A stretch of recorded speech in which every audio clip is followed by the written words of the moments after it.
Hi everyone. So today I want to work on getting ready for a garden party that I plan to host here on Saturday.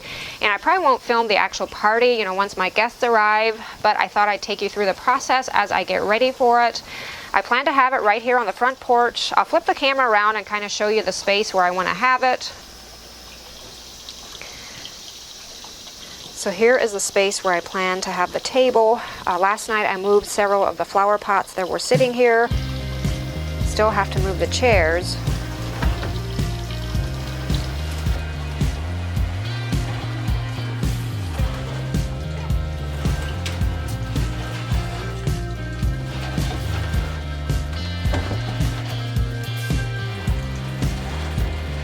So I dug this wood out of the shop. Years ago, John and I made it. It was kind of like a skirting for a table. When I was a vendor, sometimes at a fair or somewhere where I just had a table, to set my things on, we kind of wrapped this around it just to give it a prettier look. And I'll try to put a picture on the screen of it so you kind of have the idea of what it was used for. But very rustic, peeling, chippy paint. It's pretty. I like this look, but I am in love with the other side. So I think what I'm going to do is try to use this for a tabletop for my party. And as you can see, this side is so pretty, kind of like a whitewash. And I'll probably just take these boards off and put them on the other side. That way I can use this for the table. And I also have two more pieces that were fastened to the end here to wrap around the table. Like three sides of the table were kind of wrapped. And I think I may need both of those pieces to have a long enough table so that I have room for everyone on Saturday.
So here we are the next morning. It's around 9:30, and that is actually the time that the party will be on Saturday. And I'm just checking out the lighting.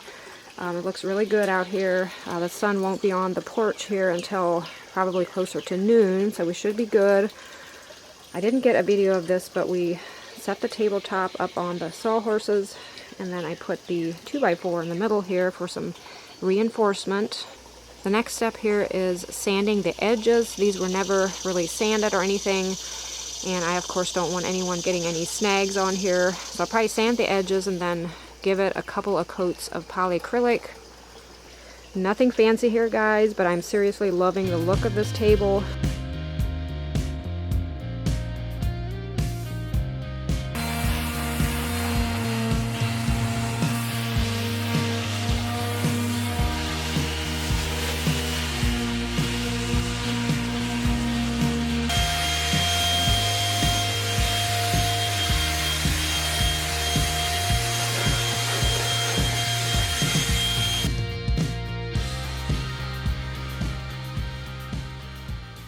Now that the table is sanded, I am noticing some of the kind of putty color wood that I don't really like as much. I like to see this more, white, kind of like a whitewash.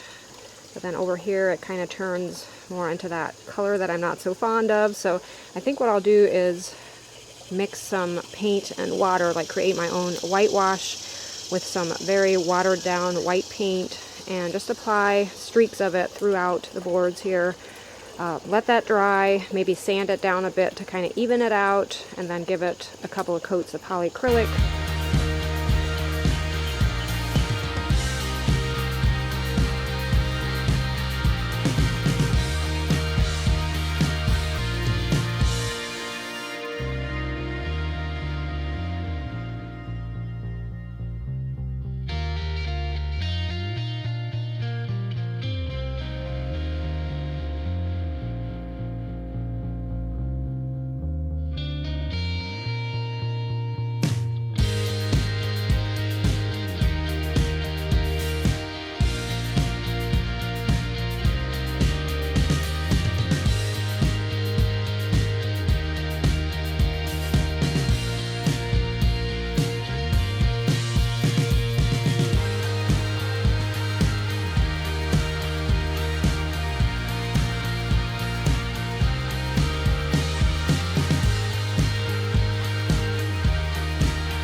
Here I'm just doing a quick sweeping of the railing, getting rid of some spider webs.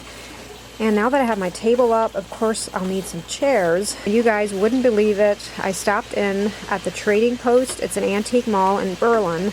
It's located right beside the Farmstead restaurant, in case you're familiar with the town. And I stumbled upon the perfect wooden folding chairs, and they were even painted white. I could not believe my luck. And I ended up buying 14 of them, and they gave me a better price, being that I took that many. So impressed. Thought I may as well get the right amount of chairs, to fit the table. That way I can have as large a group as possible. I, of course, decided it would look great with a little design or something on the backs of these chairs. So I got MB to apply them for me. She is using the parchment paper method. I had recently done that in a video, you guys may remember. In fact, I'm using the very same design that I had done in the video. In that case, I had applied the design to some buffet doors, and here I just shrunk it way down so that it would fit on the back of these chairs. I got the design from the Graphics Fairy website.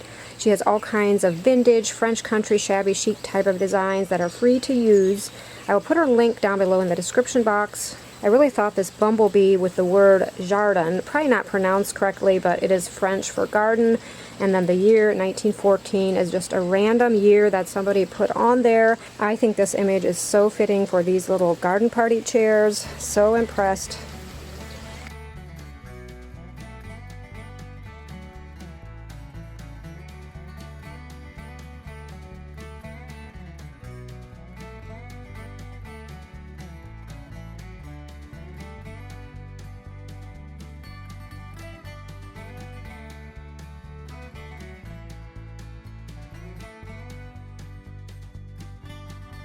It's so bright out here, it's kind of hard to tell, but here I am spraying the backs of the chairs where MB had applied the image. I'm using a Rust-Oleum clear coat. It's a gloss finish. I probably would have chosen satin. I always feel like gloss is a little bit too shiny for me, but this is what I had on hand, so that's what I'll use. On Friday, the day before the actual garden party, MB and I spent a number of hours in the kitchen prepping food, and just from having parties in the past, I used to host garden parties all the time years ago. I know how important it is to do as many things as possible the day before or even a few days before, especially with the decorations and stuff. You can sometimes do way earlier, but in this case the food often starts the day before, and then the morning of the party, of course, there's always some things to do too.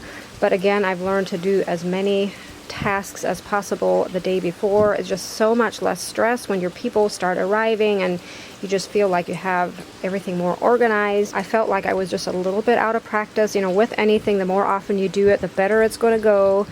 And it's been a number of years that I actually did a party like this on my own. I'm talking about the day of the actual party. But overall, it went pretty good.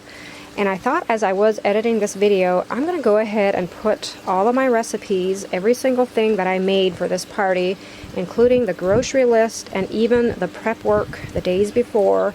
I'm going to put that together and offer a file for you guys on my Etsy shop.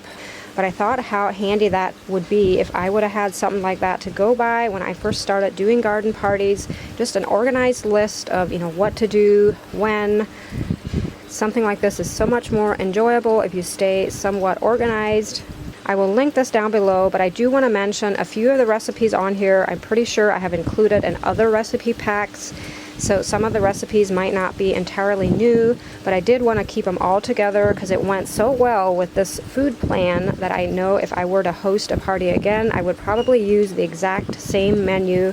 Again, it just works so well if you're used to fixing the same things.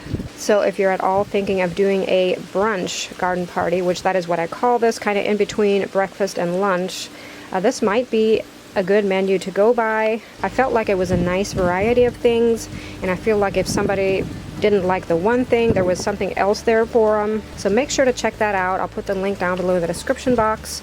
It will be a digital download that you would print out yourself.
I got MB to design a little name tag that we're going to place at each plate, and she has amazing handwriting. She's one of those people that can just freehand it. It turns out perfect. So that's what she's doing here. And these name tags will be available as a digital download on the Etsy shop in case you're looking for something like this, and later on you will see them more clearly.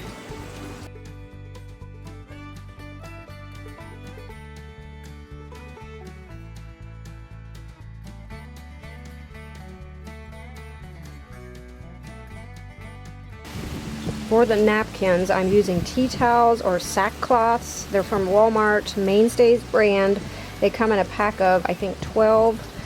Really good price. They are rather large, for a napkin, but I've used them before. Walmart, for some reason, our local Walmart is often out of the plain white napkins, so this is what I often go with. I was so impressed with this chicken feeder that I found at the antique mall.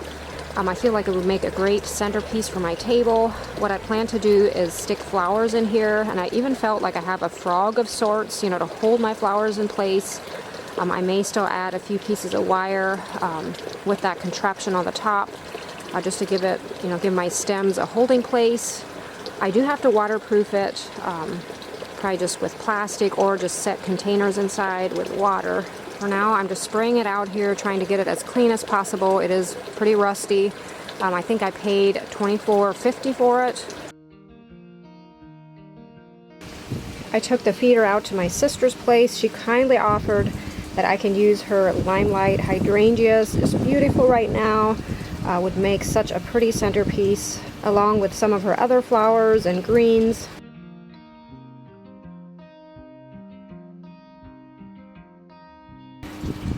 These containers ended up fitting perfectly into the feeder.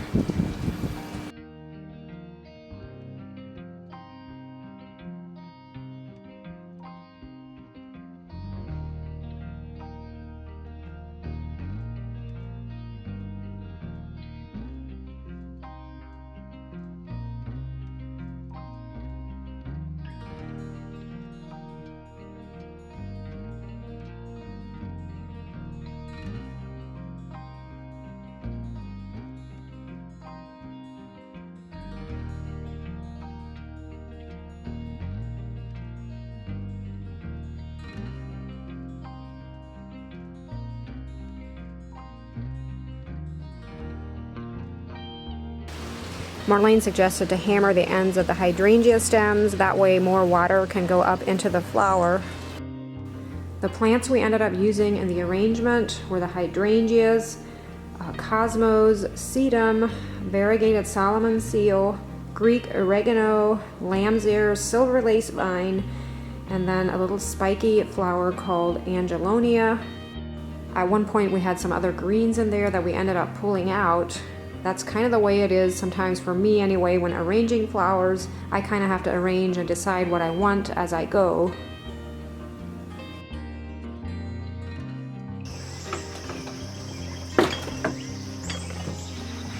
Some of the plates I'm using here in my table setting are my blue onion dishes, and I have some of you guys to thank for that. You had sent me some, and I probably would have had enough to actually do the whole table, but some of them are on display in our dining room, and I didn't really want to pull those out of the cabinet. So I'll go ahead and just alternate them with my plain white dishes that I've had for years. Got them years ago at Dollar Tree. The glasses to hold the water are just pint jars, and then I have some goblets for the punch.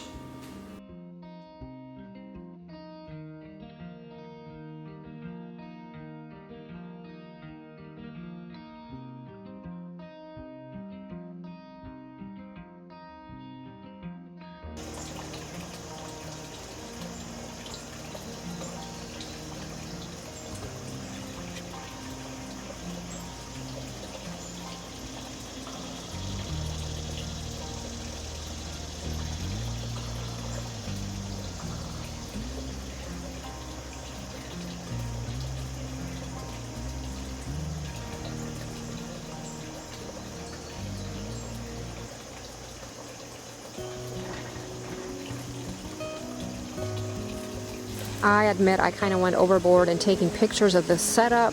I don't know, was it just the combination of the old wood tabletop with the flowers and the greenery and the cut up fruit and some of the vintage plates. It just made for a fun combination to take pictures of. Being I had cut up grapefruits on the table, I thought it would be so fitting to burn a few grapefruit and mint candles. And I gotta say, I absolutely love them. I admit I never lit one before in my own home. I always just smelled them out of the jar. I thought they smelled good, but it wasn't something that I thought I'd really want in my house, like the smell. I think I've changed my mind. It just smelled so fresh, so fitting for a garden party. And I almost wonder if it kept the bugs away. We did not have any issues with flies or bees or other pests flying around. And I know mint is supposed to do that. Maybe the mint in the candle helped, or almost like a citronella type smell, but much better. I am in love with this candle. It's going to be one that I'll burn in my house now. I had an appetizer and beverage table set up. As my guests arrived, they could grab a vintage plate and cup and get something to eat and drink and just kind of mill around until they all, sat down. And the plates and cups are just some that I had collected over the years at thrift stores. For the appetizers, I had cucumber bites and ham and cheese skewers, and then also dipping oil for breads.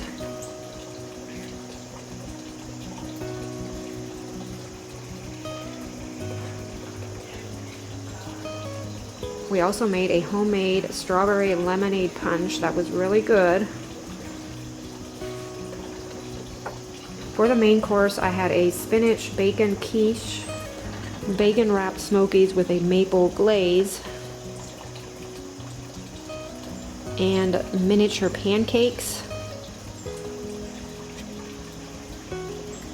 The dessert consisted of a summer berry fruit mix, creme brulee, and 2 kinds of energy bites.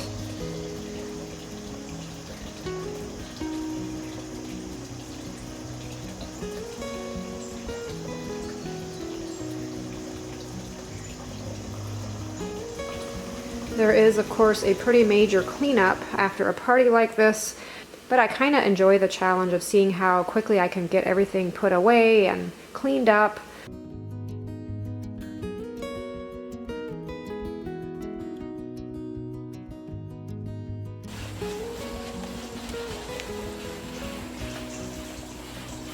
A lot of the flowers in this feeder were too pretty to throw out, so I thought I'd fix a few little bouquets. Here I'm using some of the crocks that are with my new product line, available on the Peddler's website if you're interested.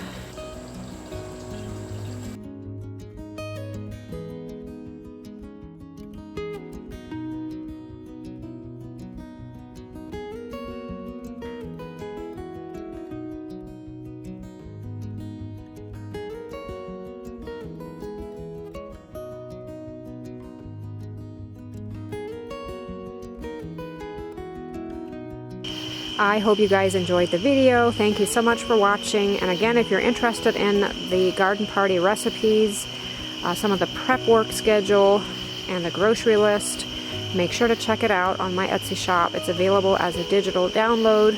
As always, I hope you're having a great day, and I'll see you in the next one.